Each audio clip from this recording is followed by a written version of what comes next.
Aussi longtemps que les lions n'auront pas leur propre compteur, les récits de chasse continueront de glorifier le chasseur. Proverbe africain.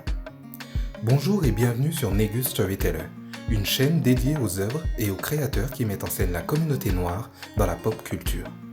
Cette analyse fait suite à ma précédente vidéo dont le thème était Netflix à l'assaut de l'Afrique. C'est donc tout naturellement que je vais vous parler de la première production originale africaine de Netflix, j'ai nommé Queen Sono. La mini-série de 6 épisodes a été une agréable surprise pour beaucoup et son succès a donné lieu à l'annonce d'une deuxième saison par le géant du streaming, pour le plus grand plaisir des fans de la première heure. La première saison de Queen Sono a marqué le début de notre voyage pour présenter au monde des histoires passionnantes qui sont faites en Afrique. Déclaration de Dorothy Ghetouba, qui dirige la série originale africaine chez Netflix. Il s'agit d'une coproduction entre Netflix et Deep Rente, une société de production sud-africaine.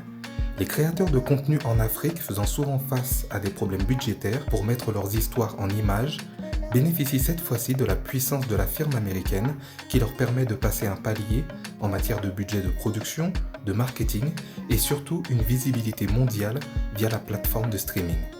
La production de cette série est très soignée et nous permet de découvrir des environnements africains d'une qualité cinématographique de très bon niveau. Compte tenu de ses ambitions en Afrique, cette première série originale africaine était un gros enjeu stratégique et commercial pour Netflix. Et pour ne pas rater cette première pierre à son édifice africain, les clés du défi ont été confiées à Kagiso Lediga, qui est à la fois le créateur, le co-scénariste, le réalisateur et le coproducteur exécutif de la série. Autant dire que presque tout reposait sur ses épaules. Dans sa carrière, le Sud-Africain coche aussi la case écrivain, acteur et plus particulièrement stand-upper. C'est un polyvalent, un touche-à-tout, un passionné d'audiovisuel. Il est connu pour ses talents comiques et créatifs, notamment via le Late Night News with Loyiso Gola, un show télé satirique populaire en Afrique du Sud. Kagiso Lediga avait auparavant travaillé sur la comédie romantique sombre Catching Feelings avec la même équipe de production et déjà Pearl Thusi au casting, l'actrice sud-africaine qui tient le rôle titre de Queen Sono.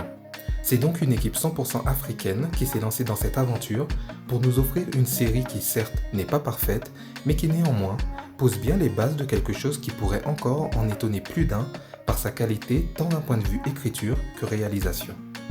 Là où Kagiso Lediga a parfaitement rempli son contrat concernant la campagne de com de Netflix sur ses African Stories, c'est qu'il ne fait aucun compromis lorsqu'il s'agit d'enraciner son histoire dans l'environnement africain. Le scénario, les intrigues, les personnages, les lieux de tournage, tout se déroule dans l'univers africain et c'est avec plaisir qu'on apprécie l'usage de plusieurs langues africaines telles que le Swahili, le Xhosa, le Zoulou ou encore le Yoruba. Nous voilà donc face à une série d'espionnage divertissante qui brasse large pour faire découvrir le continent africain à une audience autant locale que globale avec une distribution entièrement africaine. Le show a été extrêmement bien accueilli par son public africain et mondial, y compris la diaspora noire, avec un classement élevé en Afrique, dans les Caraïbes et au-delà. Au cours de sa semaine de lancement fin février, il s'agissait de la 7e émission la plus regardée aux États-Unis, le plus grand marché de Netflix. Composé de 6 épisodes, Queen Sono nous emmène aux 4 coins du continent, du Nigeria au Kenya, en passant par Zanzibar ou l'Afrique du Sud. Une saison tournée dans 37 lieux différents et visuellement, la série a du cachet. On commence donc en Tanzanie, où se déroule la séquence d'ouverture à la James Bond ou à la Jason Bourne, avec une course-poursuite à travers les ruelles et les marchés de Zanzibar, où notre agent secret tente de récupérer des informations sur une organisation terroriste. Un magnifique décor, très bien mis en valeur par la mise en scène, pour nous introduire la reine de ce show, une espionne badass qui ne manque pas d'audace et qui n'a pas peur de casser des bouches. La série repose entièrement sur les épaules de la protagoniste, alias Queen Sono, interprétée par la comédienne sud-africaine Pearl Thusi, que l'on a pu voir dans les séries Quantico et l'agence numéro 1 des Dames Détectives. Pearl Thusi avait aussi été candidate à l'élection de Miss Afrique du Sud. Le show est donc centré sur les aventures de cette espionne qui fait partie des SOG, Special Operation Group, une espèce d'agence de renseignement de type CIA qui mène des actions clandestines pour protéger la nation sud-africaine. Cette trentenaire, rompue aux techniques de combat en tout genre, est aussi la fille de Safiya Sono, une révolutionnaire anti-apartheid tuée sous ses yeux alors qu'elle n'était qu'une enfant. Un homme se trouve derrière les barreaux pour ce meurtre, mais Queen reste persuadé qu'il n'a pas agi seul et qu'il porte le chapeau pour couvrir un complot plus large. Intrigue qui servira de fil rouge constant durant toute la saison. Géopolitique et liens affectifs tant familiaux qu'amoureux sont intrinsèquement liés dans la vie de Queen. L'actrice Pearl Toosey est très convaincante dans son rôle, tant dans les scènes d'action en train de botter des culs que dans les moments plus intimes, comme ceux avec sa grand-mère Mazette ou son ami d'enfance William, qui sont les deux personnes dont elle se sent le plus proche et dont les interactions avec ces derniers nous permettent de mieux comprendre sa personnalité et surtout ses faiblesses et sa vulnérabilité.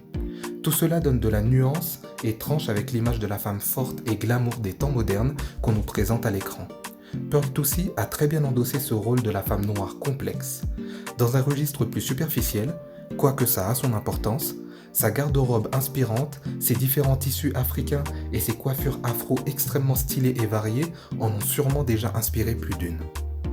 Queen Sono est donc une jeune espionne au fort caractère, peu enclin à respecter l'autorité, qui se balade de ville en ville et de pays en pays à travers l'Afrique pour mener des enquêtes et récupérer des informations concernant diverses menaces qui planent sur le pays de Mandela. Le tout est crédible, mais les méchants restent un peu clichés et caricaturaux. Ils prennent la forme de trafiquants d'armes russes, des terroristes façon Boko Haram ou encore des politiciens corrompus. L'écriture des antagonistes aurait, à mon sens, mérité plus de profondeur, même s'il en est un qui, pour moi, recèle un gros potentiel dramaturgique de par son background, ses motivations et l'acteur charismatique qui l'interprète. Queen Sono présente donc les traits propres à tant d'espions. La débrouillardise, le goût du risque et de la baston, l'audace, la polyvalence et un charisme particulier.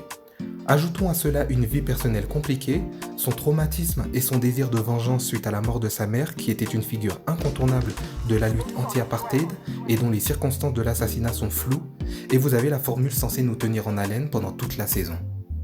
La place des femmes étant aujourd'hui un débat de société incontournable sur la scène internationale, et quand on sait la sous-représentation des femmes noires au cinéma et dans les séries, on comprend mieux pourquoi le géant du streaming a choisi de miser sur ce personnage et cette histoire pour conquérir les cœurs de millions d'Africains et au-delà. D'ailleurs, Queen Sono n'est pas le seul personnage féminin important de la série.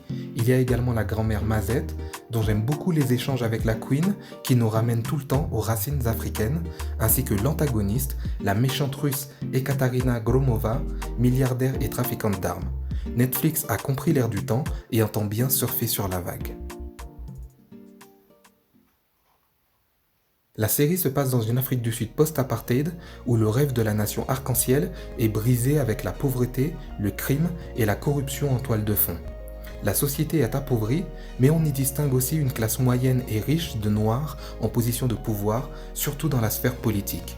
Finalement, Queen Sono n'est peut-être qu'une métaphore de l'Afrique du Sud elle-même, car elle et son pays sont deux orphelins. L'une a perdu sa mère, l'autre a perdu ses idéaux. Les intrigues géopolitiques sont développées à partir des enquêtes de la petite unité de renseignement, le SOG, pour laquelle travaille Queen Sono. Bon, c'est un peu cheap et caricatural tout ça, car on ne fait pas une agence de renseignement à l'échelle d'un État avec un effectif de 5 membres principaux et quelques figurants ici et là dans les couloirs. Mais passons. La série nous servira donc son lot de trames et de sous-intrigues pour nous faire découvrir les antagonistes qui menacent l'Afrique du Sud. Une mafia russe trafiquant d'armes tentant de prendre le contrôle des ressources minières de l'Afrique, avec pour cheval de Troie une société de sécurité paramilitaire nommée Superior Solution. Un groupe de révolutionnaires nationalistes noirs qui sillonnent l'Afrique pour la libérer du colonisateur et qui répond au nom de Watu Wema. Et enfin, tout le volet politique avec les membres du gouvernement corrompu, anciens héros de la lutte anti-apartheid, désormais plus occupés à empocher des pots de vin. Toutes ces intrigues et sous-intrigues convergent vers l'histoire de Queen Sono et de sa mère Safiya Sono. Alors que Queen enquête sur la mort de cette dernière, célébrée par toute la nation arc-en-ciel, ses soupçons sur le fait que l'homme en prison pour son assassinat ne soit qu'un bouc émissaire vont s'étoffer de plus en plus. La thèse du meurtre purement raciste d'un homme isolé va peu à peu laisser place à la possible trahison d'anciens compagnons d'armes devenus hommes et femmes politiques de premier plan dans le pays après avoir combattu côte à côte pour la liberté. Ces derniers n'auraient pas vu d'un bon œil les aspirations de la révolutionnaire Safiya Sono qui souhaitait réellement redonner le pouvoir au peuple noir au détriment de leurs intérêts personnels. L'intrigue concernant les rebelles de Watu-Ema est quant à elle liée au passé de Queen Sono à travers le personnage de Shandu, interprété avec beaucoup de charisme par l'acteur Vuyo Dabula. Je trouve d'ailleurs que ce personnage est l'un de ceux qui présentent le plus gros potentiel scénaristique du fait de son background, de sa relation avec Queen et Ekaterina Gromova, de ses motivations et des choix qu'il devra faire en saison 2 après un final de saison 1 qui va forcément l'impacter à titre personnel. Quant à l'intrigue concernant les méchants russes trafiquants d'armes, c'est celle que je trouve la moins intéressante car trop caricaturale. On sent bien la patte des Américains sur ce coup-là et l'écriture des personnages n'est vraiment pas au top. Leur présence dans ce contexte géopolitique et leur motivation ne collent pas vraiment avec la réalité, car si le but était de dénoncer ou même simplement de mettre en scène l'impérialisme et l'ingérence extérieure en Afrique, il y avait des cibles bien plus intéressantes et bien plus crédibles que des pseudo-oligarques russes dont on peine vraiment à leur donner la moindre crédibilité. On notera donc que la série, au-delà de l'action et du divertissement, essaie d'ancrer son histoire dans les réalités sociales et géopolitiques de son pays et de son temps, rappelant ici les nombreuses zones d'ombre de l'Afrique du Sud post-Mandela, ainsi que les ingérences et menaces extérieures. Malheureusement, beaucoup de thèmes abordés restent flous et trop peu développés, car 6 épisodes d'environ 40 minutes, c'est très peu pour dérouler le fil de toutes ces intrigues. Que l'on pense à la corruption des élites sud-africaines post-apartheid, leur potentielle implication dans le meurtre de l'une des leurs, les rebelles panafricains et leur alliance avec la mafia russe dont les intérêts divergent totalement, avec les uns souhaitant libérer l'Afrique du joug de l'oppresseur et les autres souhaitant l'asservir un peu plus pour leurs propres intérêts à l'aide de la corruption des élites africaines. Chacune de ces intrigues pourrait donner quelque chose de très sympathique si elles étaient plus approfondies et mieux écrites. Je ne suis pas un fan des séries d'espionnage, mais j'ai quand même bien aimé cette première saison. C'est bien réalisé, les décors sont très beaux et donnent une belle image de l'Afrique qu'on voit peu. Les acteurs jouent globalement bien, mais certains développements de personnages ne permettent pas de faire des miracles. Niveau action, ça se tient bien. Il y a de bonnes scènes de baston, de fusillade et de course-poursuite. Donc le tout est bien fait, mais peut définitivement mieux faire. Il faut maintenant pousser les curseurs pour la saison 2, en particulier sur le déroulement des intrigues qui méritent plus de profondeur et de clarté, car les sujets abordés sont intéressants. En gros, il ne faut pas se contenter de faire de ce show un bon divertissement, mais plutôt aller au bout des choses et donner du corps aux sujets politiques et sociaux abordés et plus de profondeur à l'écriture des personnages. Pour le moment, la série fait preuve de classicisme comme un bon élève qui répète bien sa leçon. Mais si le réalisateur et les scénaristes font preuve d'audace, ça peut être beaucoup mieux. La série a aussi un ton humoristique et légèrement cynique, sûrement dû au passé comique du réalisateur, qui n'est pas mauvais en soi, mais qui se marie parfois mal avec l'atmosphère grave et qui coupe l'impact dramatique par un comique de situation qui rend des scènes totalement bordéliques. Toujours dans cette volonté des créateurs d'ancrer le récit dans une réalité sociopolitique, on a des scènes qui disséminent ici et là des messages progressistes ou politiques, comme lorsqu'un ami de Queen parle de sa mère en disant qu'elle est canon et se fait reprendre par une autre personnage féminin noir qui lui dit qu'il est sexiste. Shandu, le révolutionnaire panafricain, parle du sacrifice des corps noirs qui lui coûte alors que pour la Russe, ces derniers ne représentent rien. Il y a les scènes qui tentent de dénoncer l'escroquerie des églises de réveil, ou encore la xénophobie que subissent les immigrés africains en Afrique du Sud via le discours d'un taximan du Malawi. Dans une autre séquence, la Russe Ekaterina, en pleine conférence façon TED Talk, se fait rabourer par une femme blanche humanitaire qui l'accuse de néocolonialisme. Queen, qui assiste à la conférence, dit alors sur un ton blasé à son collègue « Deux blanches qui débattent pour l'avenir de l'Afrique ». La série n'est donc pas un chef-d'œuvre, mais il y a largement la place pour une nette amélioration. Cette dernière a trouvé son ton et ses personnages, il ne reste plus qu'à polir ses diamants bruts. Personnellement, je souhaiterais surtout un approfondissement de la ligne scénaristique du groupe de rebelles Watu-Ema qui a un fort potentiel en termes de trame narrative qui est encore bien peu exploité. Cette organisation terroriste, dont la ligne de conduite est de rendre aux Noirs les richesses qui leur appartiennent, pourrait donner lieu à de formidables conflits moraux et affectifs entre les personnages qui se retrouvent dans des camps totalement opposés tout en étant proches sentimentalement. Une dernière critique faite à la série qui n'est pas totalement dénuée de sens est l'américanisation trop présente, que ce soit en termes de narration ou en termes de mise en scène. Dorothy Ghetouba, en charge des séries originales africaines chez Netflix, dira qu'au bout du compte, l'essentiel c'est d'avoir une série qualitative. Personnellement, même si je n'ai rien contre la narration américaine qui de toute façon est la norme internationale à laquelle nous sommes tous habitués et attachés en matière de storytelling, je reconnais que des studios comme Nollywood au Nigeria ou Kumawood au Ghana, s'ils n'ont pas les moyens financiers de Netflix, nous proposent des productions avec un supplément d'âme africaine en matière de storytelling. Toutefois, il faut préciser que Nollywood n'est pas du tout la tradition cinématographique de l'Afrique du Sud, plus proche des codes américains avec ses thrillers d'action viscéralement brutaux. Une association avec des auteurs de drama façon Nollywood ou des auteurs issus de l'Afrique de l'Ouest plus habitués à développer les thèmes sociopolitiques avec un vrai regard africain qui sait s'affranchir des tropismes hollywoodiens pourrait peut-être insuffler ce supplément d'âme aux futures productions originales africaines de Netflix. Qui sait ? Encore merci à ceux qui sont restés jusqu'au bout. N'hésitez pas à commenter pour pousser plus loin la réflexion ensemble. Rejoignez-moi sur Instagram où je partage des extraits de films et des réflexions plus spécifiques inspirées des œuvres qui nous racontent. Abonnez-vous, activez la cloche pour ne pas manquer les futurs épisodes, mettez un pouce bleu et surtout, partagez cette vidéo si le contenu vous a plu. Ce sera ma meilleure récompense pour le travail effectué.